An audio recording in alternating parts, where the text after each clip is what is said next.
Ne t'inquiètes-tu pas de ce que nous périssons. S'étant réveillé, il menaça les vents et dit à la mer, silence, tais-toi.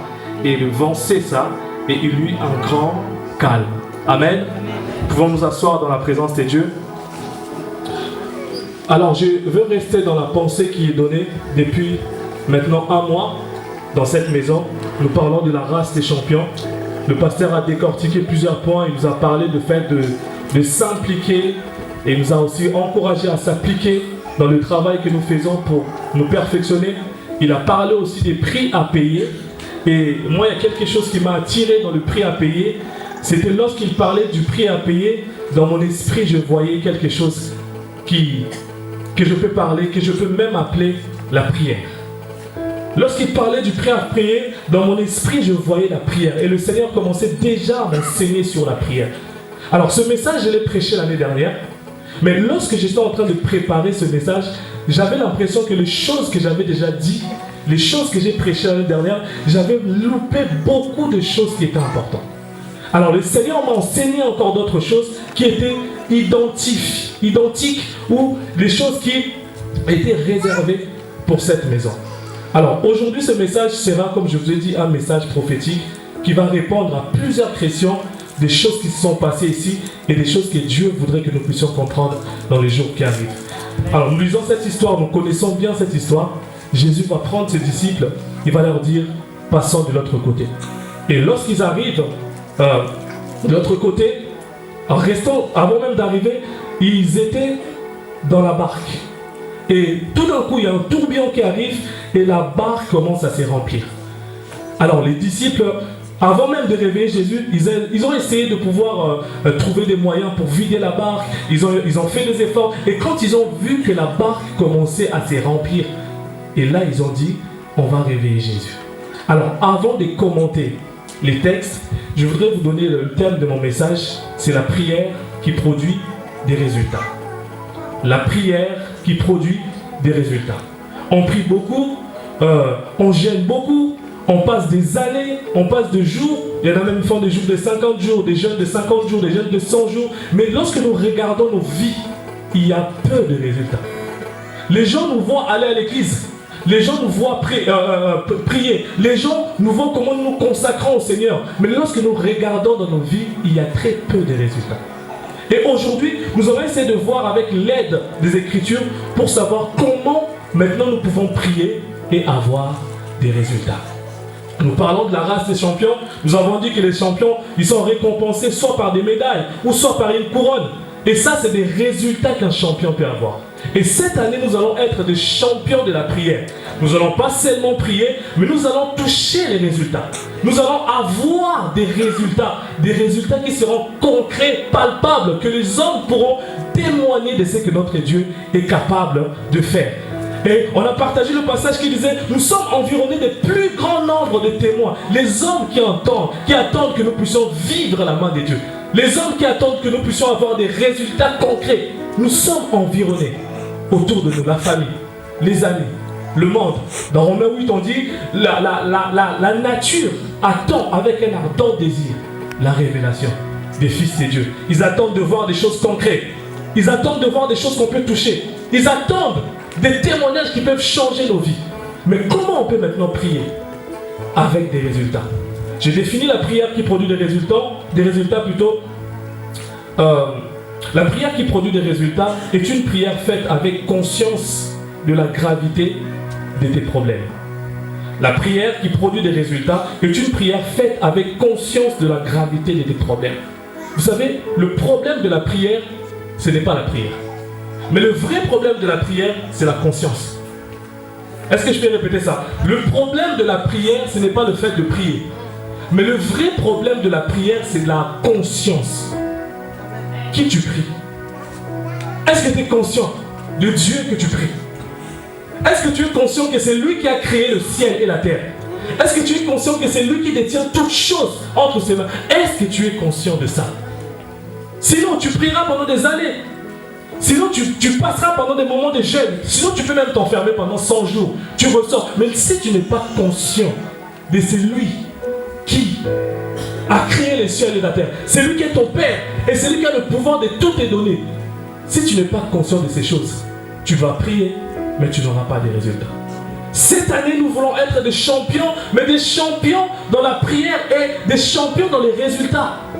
Des résultats concrets et qu'on pourra dire que non, Dieu a changé sa vie. Nous connaissons sa vie, il a commencé comme ça. Aujourd'hui, nous le voyons, il est devenu comme ça. Les résultats que le monde ne peut pas contester. Mais il faut d'abord la conscience. La conscience dans la prière. Prier, ce n'est pas un problème. Mais le vrai problème, c'est de manquer la conscience. Et la Bible, je disais que la prière qui produit des résultats est une prière qui est faite avec conscience de la gravité des problèmes. Lorsqu'on prie, souvent c'est parce qu'on aime Dieu, on est dans un culte personnel, on aime les Seigneurs. Parfois nous avons des problèmes qui nous dérangent. Et vous voyez, maintenant les personnes qui ont des problèmes, mais ils prient sans avoir la conscience de la gravité de leurs problèmes. Je vais vous donner un exemple dans la Bible. Anne avait des problèmes pour enfanter, pour concevoir. Anne va aller dans le temple. Il va commencer à prier. Elle va commencer à prier. Elle va commencer à chercher la main de Dieu. Mais Anne n'était pas consciente de quelque chose de très important. La Bible dit, en ces temps-là, la parole de Dieu était rare. La voix de Dieu ne se faisait plus entendre. Pourquoi? Parce qu'il manquait des prophètes. Est-ce que quelqu'un comprend ça? Il manque de prophètes en Israël. Mais Anne pleure seulement pour avoir un enfant. Alors que Dieu a besoin d'avoir un prophète. Maintenant, il faut être conscient, il faut regarder autour de toi qu'il manque des prophètes. Moi, je manque d'enfants. Alors, c'est quoi le problème? C'est que le vrai problème, c'est que Dieu veut un prophète. Comme moi, je veux un enfant, je prie pour que Dieu me donne un enfant et moi, je le consacre de retour à Dieu et Dieu aura un prophète. Mais tant que Anne n'avait pas encore compris ça, elle perdait du temps à pleurer dans la présence de Dieu. Parce que le vrai problème, ce n'était pas le fait qu'elle manquait d'enfants, mais c'était le fait que Dieu manquait des prophètes. Et ces prophètes, comme dans la maison du sacrificateur Élie, ses enfants commençaient à vivre dans le désordre. Dieu voulait une nouvelle race.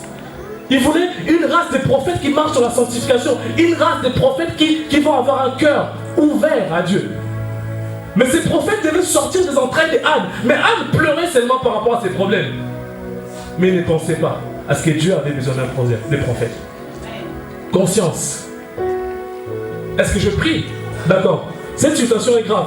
Mais qu'est-ce que Dieu veut au travers de cette situation? Qu'est-ce que Dieu attend de moi au travers de cette situation? Les résultats viendront lorsque tu commences à prier avec conscience. Lorsque tu cherches à regarder les choses dans tous les aspects. Tu essaies de chercher les intérêts de Dieu dans ce que tu demandes. Est-ce que les choses que tu demandes, c'est pour toi seulement? Ou les choses que tu demandes, c'est pour la gloire de Dieu? La conscience. La conscience, c'est très important dans la prière. Prier n'est pas un problème, je peux le répéter encore. Mais le vrai problème, c'est d'avoir la conscience. Alors, nous allons essayer de décortiquer les textes. Ils sont dans la barque, la tempête commence. La première des choses qu'ils essaient de faire, ils essaient de faire les choses dans la chair. Ils disent, nous allons essayer de vider de l'eau, alors qu'ils ont oublié que Jésus était là. Mais ils ont commencé à faire les choses par leurs propres efforts. Souvent nous échouons, nous n'avons pas de résultats, parce que nous faisons des choses par nos propres efforts. Lorsque nous entrons, nous sommes dans la barque c'est l'image de la vie, de notre vie personnelle. L'eau est l'image de la vie dans le sens global. Et nous sommes dans la barque et nous avons Jésus aussi avec nous. Mais les problèmes arrivent, qu'est-ce qui nous arrive? Nous voulons chercher des solutions par nos propres moyens.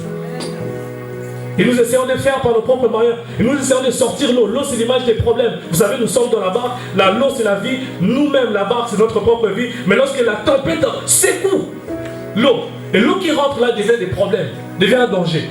Mais quand il y a un danger, la première des choses, c'est d'avoir la conscience. Pourquoi ces problèmes arrivent? Pourquoi cette situation tarde? Qu'est-ce que Dieu veut m'enseigner? La tempête arrive. Le problème, ce n'est pas la tempête, mais le problème, c'est ta conscience aussi. Et les disciples n'étaient pas conscients de la première des choses. Ce sont les réalités spirituelles. Beaucoup de chrétiens prient, mais les chrétiens ne sont pas conscients des réalités spirituelles. Jésus leur dit, passons de l'autre côté. Ils arrivent de l'autre côté, ils sont dans l'eau. Ils sont dans la barque avec Jésus. Il y a la tempête qui arrive. Et tout ce qu'ils peuvent voir, ils vont chercher à vouloir sortir de l'eau dans la barque. Alors que le vrai problème ici, c'était un combat spirituel. C'était une réalité spirituelle qui était exposée. Et les disciples devaient comprendre ces choses. Mais ils ont vu les choses dans la chair. Les problèmes qui nous arrivent souvent sont des choses qui sont des choses spirituelles, mais nous les voyons seulement sur le plan charnel. Et nous passons à côté. Nous ne sommes pas conscients que là où nous sommes, il y a plusieurs mondes en même temps. Le Père est dans le 3e ciel. Le 2e ciel, c'est le monde du ténèbre. Et nous sommes sur la terre. Et il y a plusieurs choses qui se passent en même temps. Et lorsque les choses arrivent, il faut que d'abord, étant un enfant de Dieu, de voir les choses sur le plan spirituel. Et si tu ne vois pas les choses, si tu n'es pas conscient des réalités spirituelles, tu passeras à côté de beaucoup de choses. Tu feras des efforts là où tu ne dois même pas faire des efforts. Jésus dormait. Jésus était en train de dormir puisque lui, il était conscient de ce qui s'est passé spirituellement. Les autres n'étaient pas conscients, ils ont essayé de faire les efforts. Ils étaient là, ils n'avaient pas de résultats. Plus ils faisaient des efforts, plus l'eau commençait à prendre de l'ampleur dans la barque. Plus tu vas faire des efforts sans être conscient des réalités spirituelles, plus les problèmes augmenteront. Plus tu feras des efforts sans être conscient des réalités spirituelles, plus tes problèmes vont s'augmenter. Et l'apôtre Paul, qui était un apôtre et qui connaissait les choses, dans l'église d'Antioche, il était aussi comme un enseignant, un docteur, mais on dit de lui, les commentateurs disent aussi, il était un prophète. Voici ce qu'il va dire. Éphésiens chapitre 6. Un homme qui était conscient des choses spirituelles. J'ai beaucoup de choses à dire, le temps me manquera. Si Dieu me permet, je pourrai finir ce message. Mais écoutez ce que je vais vous dire ici. Éphésiens chapitre 6, verset 12 dit, car nous n'avons pas à lutter contre la chair. Le vrai problème se trouve contre la chair. Nous n'avons pas à lutter. Nous avons des luttes souvent contre la chair alors que les choses sont spirituelles. Nous n'avons pas à lutter contre la chair et le sang, mais contre les dominations, contre les autorités, contre les princes de ce monde, des ténèbres, contre les esprits méchants dans les lieux célestes. Les combats n'étaient pas physiques. Le combat était spirituel. Il a fallu maintenant les apôtres se lèvent en esprit pour voir les choses spirituelles. Mais ils se sont arrêtés à voir l'eau. Ils se sont arrêtés à voir la mort. Ils se disaient nous allons mourir. Et ils n'étaient pas conscients qu'il y avait quelque chose de spirituel qui se passait. Et si nous lisons, par exemple, nous n'allons pas les lire, notez seulement, si nous lisons dans 2 Corinthiens chapitre 12 verset 2, l'apôtre Paul explique que je connais un homme il y a 14 ans en arrière qui fit ravir en esprit. Il a été emmené dans le 3e ciel. Il lui était permis de voir des choses que personne ne peut voir, d'entendre des choses que personne ne pouvait entendre. Il parlait de lui-même, l'expérience qu'il a eue. Il a été emmené dans le 3e ciel, là où Dieu règne.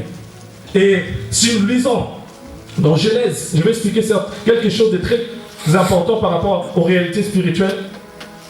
L'apôtre Paul parle du 3e ciel, donc ça veut dire qu'il y a 3 ciels. Il y a le ciel qui est là, physique, que nous pouvons voir, couvert par les nuages. Mais au-delà de ce ciel, il y a un 2e ciel qui est un monde spirituel, un monde de ténèbres, là où le diable règne. Et le 3e ciel, c'est là où maintenant Dieu règne. Et eux, ils sont dans l'eau. Et la Bible dit, tout d'un coup, il y a un tourbillon. Le problème, ce n'est pas les tourbillons, c'est les esprits qui sont dans le ciel. Ils savent que Jésus est dans la barque, avec ses disciples. Et ils doivent empêcher Jésus à réaliser son programme. Et qu'est-ce qu'ils font? Ils commencent à prendre le tourbillon pour pouvoir faire couler et Jésus et ses disciples. Et l'apôtre Paul explique qu'il y a 3. Et les disciples étaient seulement sur les choses physiques. Ils ne voyaient pas que le combat ici était spirituel. Mais il fallait être un homme spirituel pour s'élever dans la prière. Plusieurs problèmes qui nous arrivent, c'est parce que nous ne sommes pas conscients des réalités spirituelles. Dieu est là, dans le 3e ciel. Il est au contrôle de toutes choses. Mais le monde qui est entre nous et le 2e ciel, c'est un monde de ténèbres qui aussi veulent nous combattre tout le temps. Mais il faut que nous soyons des hommes spirituels. Pour ne pas voir des choses dans la chair, pour ne pas lutter contre la chair, pour ne pas... Souvent, nous avons des attaques, nous avons des problèmes qui nous arrivent, nous voulons répondre dans la chair. Les gens parlent du mal de toi, tu veux répondre dans la chair. Les gens veulent faire des choses, tu veux toujours faire par la chair. Tu ne sais pas que ces choses sont d'abord spirituelles. Ces choses se passent dans l'esprit, mais il faut que tu sois une femme ou un homme spirituel pour que tu comprennes que tout ce qui se passe, il faut que je regarde d'abord l'esprit qui est derrière. Si ce n'est pas l'esprit de Dieu, alors je les bannis avant même que je commence à parler. Ils n'étaient pas conscients des réalités spirituelles. Il a été emmené dans le 3e ciel. Et Genèse, vous allez noter parce que je vais essayer d'aller un peu vite. À la fin, je prierai pour quelques personnes parce que Dieu m'a mis à cœur de le faire. Vous savez, aujourd'hui, il y a une onction terrible. Je l'ai senti déjà depuis le début de la semaine. Je ne sais pas si vous avez prié pour cette journée, mais je l'ai senti au plus profond de moi, depuis le début de la semaine, que quelque chose de spécial qui allait arriver aujourd'hui. Genèse chapitre 1, la Bible dit, au commencement, le verset 1, Dieu créa les cieux. Soulignez bien, Dieu créa les cieux. Hein? Au commencement, Dieu créa quoi? Les cieux. L'apôtre Paul dit, il a été ravi dans le 3e ciel. Donc, ça veut dire qu'il y a 3. Dieu créa les cieux et la terre. Le monde spirituel, c'est les cieux. La terre, c'est le monde physique. Et la Bible dit, la terre était informe et vide. Et comment ça se fait que la terre était informe et vide? Vous allez le lire dans Ésaïe chapitre 14, verset 12. Et dans Ézéchiel 28, on explique comment le diable a voulu se rebeller contre Dieu. Et Dieu l'a précipité. Et lorsqu'il arriva sur la terre, il a amené un chaos. Au commencement, c'était parfait. Il a amené encore, il a dit dans son cœur dans Ésaïe, je monterai vers le trône de Dieu. Il a voulu avoir de l'ampleur, il a voulu se comparer à Dieu. Dieu l'a précipité. Et lorsqu'ils sont tombés sur la terre, écoutez la suite. C'est quelque chose de très spécial ici. Voilà ce que la Bible dit. Et la terre était informe et vide, et il y avait des ténèbres dans la surface de l'abîme. Il y avait des ténèbres dans la surface de l'abîme. Et l'Esprit de Dieu s'est mouvé au-dessus des eaux. Voilà, maintenant nous allons rentrer dans notre message. Les choses se passent au-dessous des eaux. L'Esprit de l'Éternel s'est mouvé au-dessus des eaux. Or, la Bible explique qu'en ce temps-là, il n'y avait pas encore la terre sec. Donc l'eau prenait de l'ampleur sur la surface de la Bible. Et l'Esprit de l'Éternel était maintenant en train de se mouvoir. Maintenant, pourquoi il s'est mouvé? C'est pour prendre la possession. Parce que les diables étaient tombés sur la terre et il a emmené le chaos. Puisque la terre était créée par Dieu, l'Esprit de Dieu voulait conserver la création de Dieu. Il s'est mouvé sur les eaux. Et à un moment donné, la Bible a dit Dieu sépara les eaux d'en haut et les eaux les eaux du bas et les eaux de ciel. Et la terre sec a commencé à vivre. Vous voyez? Mais qu'est-ce qui s'est passé? Lorsque ces esprits impurs qui ont été tombés, ces anges déçus, ont tombé sur la mer, ils ont pris une grande partie sur l'eau. Parce qu'à cette époque-là, la terre n'était pas encore là. Et la plupart, la Bible a dit dans Apocalypse chapitre 12, verset 4, on parle du diable comme le dragon qui a pris avec sa queue un tiers des étoiles des cieux. Il a pris un tiers des anges qui étaient avec Dieu. Ils sont tombés sur la terre. Ils ont pris possession. D'autres, on les appelle les pensées, les dominations. D'autres, les autorités. D'autres, ils ont régné dans le deuxième ciel. Et maintenant, il y avait un combat. Jésus veut ramener les choses compliquées. Il les amène dans l'eau. Je ne sais pas si quelqu'un me comprend. Jésus fait compliquer les choses, ils emmènent les disciples dans l'eau. Hein? Jésus étant conscient des choses qui se passent, puisqu'il sait que dans les cieux, il y a les esprits méchants de les ténèbres, puisqu'il sait que dans l'eau, il y a les esprits des eaux. Qu'est-ce qui se passe? Jésus dit, je vais emmener les disciples dans l'eau. Lorsque Jésus vous emmène dans l'eau, c'est un test de votre conscience des choses spirituelles. Parce que ce n'est pas seulement l'eau et le vent, mais c'est les réalités spirituelles, il faut que vous puissiez comprendre pour que nous puissions avoir des résultats concrets. Souvent, nous ne sommes pas conscients des réalités spirituelles. Il les amène dans l'eau. En dessous des eaux, c'est les esprits des sirènes des eaux qui règnent. Dans le ciel, c'est les principautés, des dominations. Et les disciples, maintenant, ils sont là, avec Jésus. Et la tempête arrive. Il faut maintenant qu'ils soient conscients. S'ils étaient conscients, ils allaient seulement se lever, comme Jésus, vent. Tais-toi. Ils n'allaient pas rêver, ils n'allaient pas passer par lui, ils allaient se lever, comprendre, mais puisqu'ils n'étaient pas conscients des choses spirituelles.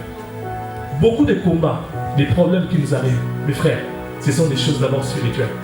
Tu peux raccourcir le temps. Vous savez, au lieu de prier pendant 5 ans sur un projet, sur un projet ou sur un problème, si tu es spirituellement, tu as des yeux spirituels ouverts, tu peux raccourcir le temps, parce que tu comprends l'objectif. Mais si tu n'es pas un homme spirituel, tu passeras à côté de beaucoup de choses. Les disciples n'étaient pas conscients des réalités spirituelles. Et j'allais dire quelque chose, le silence de Jésus dans ta vie est une preuve qu'il est au contrôle de ta situation. Le silence de Jésus dans ta vie, c'est une preuve qu'il est au contrôle de sa situation. Lorsque les choses deviennent compliquées, et Jésus est en train de dormir. Je ne sais pas si quelqu'un me comprend. Les choses sont compliquées, mais Jésus dort tranquillement. Puisqu'il avait fait un ministère puissant dans la journée, maintenant, il vous ramène, vous, dans la barque. Il vous expose dans le monde spirituel. Mais lui, il reste calme. C'est ce qui arrive à plusieurs personnes ici. Tu traverses des moments difficiles, tu as l'impression que tu pries, mais on dirait que Dieu t'écoute ou il ne t'écoute pas. Tu te poses des questions, tu ne sais pas si Dieu est là ou il n'est pas là, alors que Dieu est là. Mais il t'expose devant les réalités spirituelles pour que tu comprennes. Sur le temps, on perd beaucoup de temps. C'est pour ça que j'avais dit au départ, les problèmes, ce n'est pas les prier, mais les problèmes, c'est d'être conscient de qui nous prions, de la puissance qu'il a, du pouvoir qu'il a, de tout ce qu'il a mis en disposition pour nous en Christ. Si nous ne sommes pas conscients, nous allons être des hommes qui vont passer du temps ici. Et la vie est courte, on n'a pas beaucoup de temps à vivre, alors qu'il faut que tu sois conscient, que tu comprennes les réalités spirituelles. Deuxième chose que j'allais dire, je vais essayer d'aller un peu plus vite. Les disciples n'étaient pas conscients que Christ était avec eux dans la barque. Ah, là les choses vont commencer à devenir un peu plus claires. Premièrement, ils les exposent dans un combat spirituel. Ils ne comprennent pas. Deuxièmement, ils oublient aussi que Christ était là, papa. Combien de fois nous traversons notre vie et nous oublions que Christ est seulement là? Combien de fois que tu traverses des problèmes, tu cherches des solutions, je vais prendre des crédits, et je vais faire... Mais tu oublies que Christ est là, dans ta barque. Tu oublies, nous oublions souvent que Christ est là. Et les problèmes commencent à s'augmenter. Ils s'augmentent, mais nous oublions que Christ est là. Le Christ qui est avec nous, ce n'est pas le Jésus vivant qui marchait sur la terre. C'est un Jésus qui a été ressuscité. Et qui est assis à la droite du Père. Et il est en nous au travers du Saint-Esprit. Donc c'est Dieu, c'est Emmanuel. Dieu qui est dans notre cœur, il vit dans notre cœur. Mais pourquoi nous échouons? Pourquoi nous n'avons pas de résultats? Pourquoi il n'y a pas de résultats dans nos vies? C'est parce que nous ne sommes pas conscients que Christ. Et vous allez voir les chrétiens en train de se plaindre tout le temps. On se plaint tout le temps. On oublie que Christ est avec nous. Lorsque la tempête arrive vite dans ta vie, regarde à côté, tu verras que Christ est là. Au lieu de regarder la tempête, regarde à côté. Si tu regardes à côté, tu ne vois pas. Mais regarde dans ton cœur, tu verras qu'il est avec toi. Il a dit, voici, je me tiens à la porte, je frappe. Et si quelqu'un entend ma voix, il ouvre, j'entrerai. C'est pas je vais essayer de rester à côté, j'entrerai avec lui. J'entrerai. Il est avec toi. Pendant que les tourbillons est là, pendant que les eaux est en train de bouger, mais Jésus dort. Le silence de Jésus. Ce n'est pas une preuve qu'il t'a abandonné, mais c'est une preuve qu'il contrôle toutes choses. Mais il faut que toi tu sois conscient. Nous sommes des champions cette année. Mais il faut que nous soyons conscients des choses qui nous arrivent. Il faut que nous soyons conscients que Jésus est là. Si tu comprends que Jésus est là, tu vas raccourcir les temps de pleurs. Il y a des situations que tu pleures pendant longtemps parce que seulement tu as oublié que Jésus était là. Combien de chrétiens oublient que Jésus est là? Combien de chrétiens? L'église est devenue faible aujourd'hui dans notre génération parce que nous avons mis Jésus dehors. Dès qu'il y a un problème qui arrive, tu trouves déjà des solutions dans ta tête. Bon, je vais faire ça et puis je vais essayer de faire. Mais Jésus, il sert à quoi alors dans ta vie? Jésus sert à quoi, frère? Tu échoueras à chaque fois que tu mettras Jésus à côté. Tu échoueras à chaque fois que tu feras tes projets loin de Jésus. Tu échoueras à chaque fois que tu voudras avoir des solutions par tes propres moyens. Parce que la personne qui s'appelle la solution, c'est Jésus. La personne qui s'appelle la solution, c'est Jésus. Et quels que soient les problèmes, les résultats arrivent lorsque Jésus est mis à sa place. Hervé a témoigné, il a vu la main de Dieu parce qu'il a pensé que Jésus était là. Amen. Et moi aussi je témoigne, l'année dernière nous sommes fiancés avec Phyllis, Dieu nous a fait tellement grâce parce que nous l'avons mis devant. Notre prière c'était Seigneur, fais que non seulement nous puissions nous fiancer, mais qu'il y ait de l'impact autour de nous. Et nous voyons l'impact, nous voyons combien des amis qui veulent se fiancer, nous voyons combien autour de nous, beaucoup de gens se remettent dans la parole. Parce que nous mettons Jésus à la première place. Le problème, ce n'est pas les tourbillons. Le problème n'est pas les eaux. Le problème, c'est Jésus est là. Au lieu de regarder les problèmes, commence à regarder Jésus. C'est comme on met la solution ici et les problèmes ici. Mais nous passons du temps sur les problèmes. Yes. Les chrétiens sont plus conscients des problèmes que de Jésus. Je crois qu'on va. Je disais que les chrétiens étaient conscients plus des problèmes. Si tu parles à un chrétien, tu dis bon, ta vie, il va dire ma vie a trop de problèmes. Depuis que j'ai commencé, la France c'est compliqué, François Landard, il va te raconter des histoires. Mais il va oublier que dans sa vie, la personne la plus importante c'est Jésus. Et puisque lui est là, sa vie commence à prendre de l'ampleur. Puisqu'il est là, la vie commence à avoir un nouveau parfum. Puisque Jésus est là, tu as la solution dans tout ce que tu veux. Les choses, les résultats viendront lorsque tu mettras Jésus à la première place. Je disais que les résultats viendront lorsque tu mettras Jésus à la première place. Les résultats reviendront à l'église. Le réveil, le vrai réveil, va revenir dans ces pays lorsqu'on mettra Jésus à la première place. Si Jésus n'est pas à la première place dans nos églises, nous allons être des rassemblements de plusieurs personnes, mais nous manquerons la force et la puissance parce que Jésus est dehors encore. Et lorsqu'il parle dans Apocalypse, chapitre 3, verset 12, verset 20, on prend ce passage pour gagner des âmes. Voici, je me tiens à la porte, je frappe. Ce passage était pour l'église. Papa, ce passage, il parlait à l'église. Donc ça veut dire que l'église, à un moment donné, ils avaient mis Jésus dehors. Et il dit, voici, je me tiens à ta porte, église. Ce n'était pas pour les païens. Je frappe. Ça veut dire qu'à un moment donné, nous mettons Jésus dehors de nos vies. Et il reste dehors, il frappe. Il est en train de frapper. Et si tu entends sa voix, ça veut dire, si tu es conscient de sa voix, de sa personne, là maintenant il rentre. Et quand il rentre, les problèmes commencent à devenir des solutions. Là où tu compliquais, les choses ont commencé à arriver tout seul parce que Jésus reprend sa première place. Jésus reprend sa première place, mes frères. Si tu es conscient de Jésus, tu seras conscient de ce que ceux qui t'environnent, ce ne sont pas seulement les choses physiques, mais ce sont des choses spirituelles. Puisque maintenant Jésus est là, c'est pour ça qu'il dormait. Il dormait physiquement, mais spirituellement, il avait le contrôle sur tout ce qui s'est passé. Troisième chose, je continuerai sur ce message, mais je devais dire des choses très importantes ici. Les disciples ont oublié que Jésus leur avait dit, passons sur l'autre bord, c'est-à-dire passons à une autre dimension. Ah, là maintenant, c'est le vrai problème des chrétiens, c'est ça. C'est que les chrétiens ne comprennent pas des saisons. Il y a une saison où tu vas être avec Jésus, avec la foule. Il y aura beaucoup de monde. Il va te permettre de rester avec la foule. Mais il y a une autre saison, Jésus te dira, mon ami, passons à l'autre bord. Et quand Jésus va t'emmener à l'autre bord, ça veut dire qu'il va t'emmener, il va t'exposer à des situations compliquées. Non pas pour que tu sois englouti, mais pour que tu grandisses. Pour que tu puisses avoir de l'expérience, pour que tu deviennes mûr spirituellement. Mais souvent les chrétiens échouent. Les chrétiens sont à l'aise dans des petites dimensions. Les chrétiens aiment des petites choses, ça va. Dès que les choses commencent à devenir compliquées, ils lâchent l'affaire. Alors que Jésus te dit, passons de l'autre côté. C'est-à-dire que les choses qui t'arrivent aujourd'hui ne sont encore rien. Il veut t'emmener encore loin. Mais avant de t'emmener de l'autre côté du bord, il faut que tu traverses la tempête. Et quand la tempête arrive, comprends le message. Et il y a une tempête qui est arrivée dans cette maison. Et il y a des choses qui sont passées ici. Mais est-ce qu'on a compris le message? Est-ce que tu as compris le message? Je ne rentrerai pas dans le détail. Il y a des choses qui sont passées. Mais est-ce que tu as compris que Jésus voulait t'emmener dans une autre dimension? Est-ce que tu as compris que c'était un message? C'était un test. C'est parce que tu as voulu rester dans une petite dimension. Jésus a dit, mon ami, on va passer de l'autre côté. Il t'emmènera d'une saison à l'autre, dans une autre dimension. Mais il faut que tu te prépares, que tu sois déjà conscient que les choses qui m'arrivent ne viennent pas pour me tuer, mais c'est parce que Jésus veut m'emmener dans une autre dimension. Tant que tu ne passes pas dans cette dimension-là, tu ne comprendras pas certaines choses. Tu ne verras pas là lorsque Jésus s'élève et il y a la tempête, tais-toi. Tu ne peux jamais le voir ça sur la terre. Il va t'emmener dans l'eau, là où les choses sont compliquées, pour faire taire les problèmes qui te dérangent.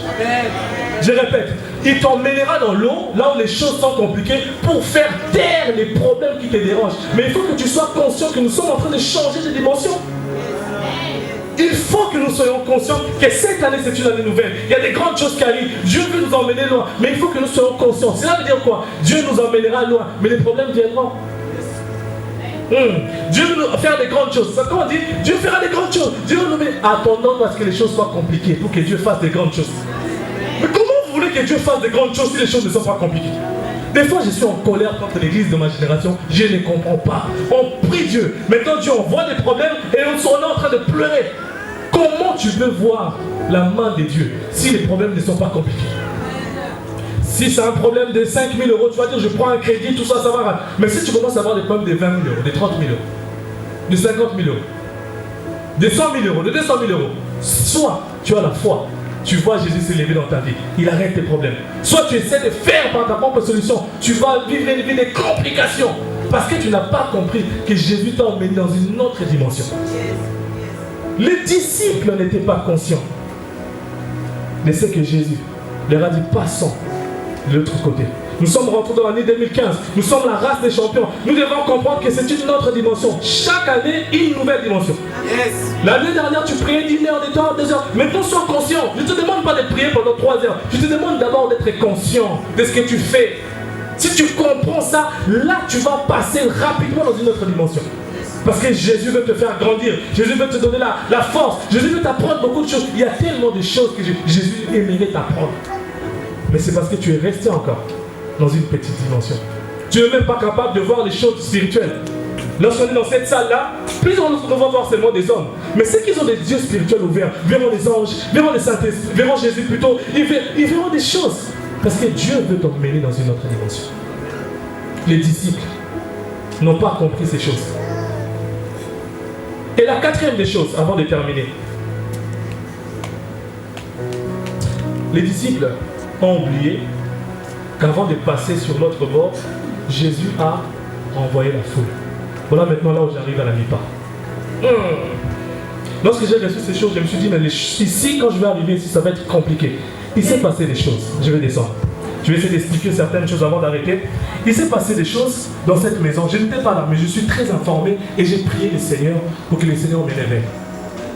Il y a eu du monde. Il y a eu un moment où il y avait la foule. Mais comprenez que papa, la foule ne vient pas suivre un homme. Ils viennent pour Jésus. On est d'accord? La foule chaque fois que Jésus sera quelque part, la foule viendra seulement le suivre. La foule viendra pour Jésus. La foule viendra pour entendre Jésus. Mais puisque Jésus n'est pas là physiquement, c'est un homme qui va les représenter. Un homme qui est loin. La Bible parle, les appelle l'ange de l'église. C'est le messager de l'église. Les gens viennent suivre Jésus. Mais les gens qui viennent dans la foule s'arrêtent seulement à une autre dimension. Et lorsque la nuit arrive, Jésus va les renvoyer. Et c'est ce qui s'est passé dans cette maison. Il y a eu un moment, il y avait la foule, les gens venaient, mais les gens ne venaient pas. D'autres venaient pour chercher le Seigneur. Mais lorsque le Seigneur voit que je vais emmener le peuple de Dieu, je vais emmener la nuit pas à une autre dimension. La nuit arrive et la foule doit rentrer chez eux. La foule rentre, puisqu'elle n'était venue que pour la journée. Mais ce sont les disciples qui passent le soir. Quelqu'un ne comprend pas. La foule reste dans la journée. Mais les disciples maintenant traversent la nuit avec Jésus. Donc lorsque vous voyez que les gens partent, ne vous inquiétez pas. La foule doit venir la journée et elle doit rentrer chez elle le soir. Parfois même c'est Jésus qui les renvoie. Rentre chez toi parce que les choses qui vont commencer à venir ici c'est compliqué. Il faut que ce soit des disciples, des gens qui sont éveillés en esprit, qui doivent avancer avec Jésus. Et lorsque j'avais reçu ça, je me suis dit, voilà les problèmes de la mi-part. Le vrai problème, c'est que Jésus est en train de pouvoir créer les disciples dans sa maison. Parce que les choses qui arriveront ici, ce sont des choses que l'œil n'a jamais vues. Je vous assure, mes frères et sœurs, si Dieu m'a déplacé là où j'étais et il m'a amené ici, c'est parce qu'il y a des choses qu'il veut faire avec nous. Mais il veut des disciples. Jésus avait renvoyé la foule. Mais pourquoi on s'inquiétait pendant des années? Pourquoi on a eu mal? Pourquoi des problèmes? Pourquoi des blessures intérieures? Pourquoi des paroles qui nous ont fait mal? La foule vient que dans la journée. Ils aiment voir Jésus, ils écoutent, et quand le soir arrive, ils rentrent chez eux. Mais ce sont des disciples qui doivent rester avec Jésus. Est-ce que tu fais partie des disciples? Est-ce que tu fais partie des disciples? Est-ce que tu fais partie des disciples? Des personnes que Jésus veut emmener loin, des personnes que Jésus veut utiliser, des personnes que Jésus veut faire des grandes choses avec. La foule est renvoyée. Parce que vous voyez la foule partir. Dites que nous sommes en train de passer dans la soirée. Nous sommes en train de passer dans notre banc. Parce qu'après notre banc, il arrive des choses que nous n'allons jamais expliquer. Mais il faut que nous passions d'abord le test. Il écarte la foule. Il écarte la foule. Et dans ta propre vie, lorsqu'il voudra t'emmener dans une autre dimension, il écartera la foule. Mais tu n'as pas compris. Lorsqu'il voudra t'emmener dans une autre dimension, il va éloigner la foule loin de toi. Pourquoi les amis là ils sont partis? Pourquoi ils sont partis? Pourquoi ils ne m'appellent pas? Non, c'est une autre dimension qui arrive. Dans cette dimension-là, cette personne-là pourra être un blocage. Et Jésus s'arrangera à écarter certaines personnes pour que tu avances. On n'a pas compris, j'ai encore 5 minutes. Dans cette dimension-là, il faut que tu sois seul parce que cette personne-là pourrait 10 minutes, oh, on m'a rajouté 10 minutes, pourrait devenir un blocage pour toi. Mais il faut que tu comprennes que nous sommes en train de rentrer dans une autre dimension. Pourquoi ces gens-là sont partis? Pourquoi cette personne ne m'appelle plus? Pourquoi on ne me parle plus? Pourquoi cette personne qui est aussi gentille avec moi, pourquoi elle a changé? Pourquoi elle a pris de distance? Pourquoi? Parce que l'autre dimension, il faut que tu restes avec des disciples. Et les disciples dans ta vie, ce sont des personnes qui vont t'accompagner dans ta destinée. Et ces personnes-là sont peu. Ils n'étaient que 12. Il y avait la foule qui était là. Et bien, 12 sont restés. Lorsque tu verras des personnes partir dans ta vie, comprends que tu es en train de passer dans une autre dimension. Comprends que Dieu veut faire des grandes choses. Comprends que Dieu veut te faire rentrer. Dieu peut te permettre de toucher des choses. Mais il faut que certaines personnes partent. Je parlerai de ça en détail. Les jours où je parlerai de ce thème, il faut que tu te sépares de l'autre. Notre temps est arrivé. Je reviendrai sur ce thème. L'autre devait partir dans la vie d'Abraham. Puisque Abraham avait reçu la promesse que tu recevras un fils. Et Isaac portera ta promesse. Mais Abraham, lorsqu'il est parti, il a pris Lot, son petit-neveu. Mais lorsque les choses vont commencer à devenir compliquées, tant que Lot est là, Abraham, tu ne pourras jamais toucher ta bénédiction. Tant que la foule est là, vous ne pourrez jamais passer de l'autre côté avec Jésus. Parce que la foule sera un blocage. D'ailleurs, premièrement, on n'a pas de place dans la barque. Je suis désolé. Dans la barque, on prend seulement 12 disciples. Il y a Jésus et 2 barques. On n'a pas beaucoup de barques, donc on n'a pas assez de place. Donc Jésus va commencer à faire un tri dans ta vie, dans ton entourage. Il va trier. Lui là non, lui il va rentrer chez lui. Toi rentre chez toi, toi rentre. Bon, toi tu es un disciple, tu viens. Et c'est ce qui se passe. Parce que lorsque Jésus veut faire des grandes choses dans une maison, il fait un tri. Voilà pourquoi vous allez voir certaines personnes. Et papa, j'avais une parole pour toi. Le Seigneur m'a dit, il enverra des disciples que lui-même est en train de former quelque part. Et il les ramènera dans la maison. Pour que nous puissions maintenant aller faire des choses qu'il attend de nous. Je l'ai reçu ce matin, pendant que j'étais en train de prier. Il m'a réveillé 2 heures avant mon réveil. Et j'ai compris qu'il fallait que je prie. Et je prie, et j'ai commencé à recevoir ces choses. Il forme les disciples. De la même manière qu'il a renvoyé la foule. De la même manière, il ira chercher les gens qui font partie de ses disciples. Il les ramènera dans la maison. Et avec ces gens-là, nous ferons un travail puissant. Et nous gagnerons la France. La France sera touchée. Parce que Jésus fera ses prix. Il prendra ces personnes. Et nous allons travailler avec ces personnes. Lorsque tu veux rentrer dans une autre dimension, Jésus écartera la foule. Et pour finir, mon Dieu, le temps me marque. Le temps me manque de dire ces choses. Lorsqu'ils ont réveillé Jésus, il a menacé le vent plutôt, et il a dit à la mer, silence, tais-toi. Donc tu as compliqué des choses pour rien, il fallait seulement réveiller Jésus. C'est simple. Lorsque le vent arrive, et lorsque la mer commence à agiter, la solution la plus simple, c'est de réveiller Jésus. Et réveiller Jésus, c'est ce que moi j'appelle la prière qui produit des résultats. Lorsque tu réveilles Jésus, il y a toujours des résultats. Tu n'échoueras jamais. Aussi longtemps que tu réveilleras Jésus dans ta vie, tu auras des résultats concrets. Et Jésus va... Et puis, ce qui m'a attiré, ce qui a attiré mon attention, papa, mon attention, lorsqu'il réveille Jésus, Jésus était fatigué, il a fait un grand ministère dans la journée, et le soir, il leur dit, passons de l'autre côté, devant. Il dort, et lorsqu'on les réveille, Jésus ne discute même pas. Pourquoi vous m'avez réveillé, j'ai dormi, vous n'avez pas vu que j'ai fait un ministère puissant. Il s'est levé, il a calmé. Il a dit au vent, tais-toi. Donc, lorsque tu commenceras à réveiller Jésus dans ta vie, il ne va pas te dire, ça fait des années, j'attends, mais pourquoi tu ne te gênais pas? Non, Jésus ne perdra pas le temps sur des facilités. Il ne perdra pas de temps. Il va dire, ah bon, je t'attendais depuis longtemps, maintenant que tu me réveilles, je mets fin à ta situation. Je mets fin à ta situation. Je mets fin à ta situation. Il faut que nous puissions réveiller Jésus cette année. Il faut que nous puissions réveiller Jésus en faisant des prières, en étant conscients qu'il est avec nous. Et tout ce que Jésus a, nous l'avons, puisqu'il est en nous. Nous sommes assis à sa droite. Et il nous a donné l'autorité, le pouvoir. Alors utilisons ces choses. Utilisons ces choses. La prière qui produit des résultats, c'est une prière qui est faite en étant conscient de ce que Jésus est là. Et cette année, j'aimerais que tu puisses bouger. Cette année, j'aimerais que tu pries différemment. Cette année, le Seigneur t'attend. Il t'attend à une dimension où il ne faut pas que tu laisses les choses passer comme ça. J'ai aimé ce que maman elle a dit. Elle a dit, nous n'avons pas une autre alternative que de réussir, que de gagner. nous n'avons pas notre choix. Nous ne sommes pas des perdants. La Bible a dit, tu seras la tête et non la queue. Tu seras le premier et non le dernier. Mais pourquoi tu échoues? Parce que tu n'es pas conscient que Jésus est là. Le message d'aujourd'hui, c'est pour te réveiller. C'est pour te dire que lève-toi, commence à prier. Cette situation-là qui t'a rongé pendant des années, maintenant tu sais que Jésus est là à tes côtés. Commence à secouer Jésus des années. Je t'attendais, il te dira, ma fille, j'attendais que tu t'élèves, j'attendais que tu prennes conscience pour que je commence à faire les grandes choses. Réveille Jésus dans la prière. Et les vents vont s'arrêter. Il y aura un calme. Le silence va rentrer dans ta vie. Le même problème qui te faisait crier, c'est le même problème qui te fera pleurer des joies. Quelqu'un m'a pas entendu. Le même problème qui t'a fait pleurer. Mais ça sera le même problème qui te fera non seulement pleurer maintenant pour de la douleur, mais ça te fera pleurer de joie.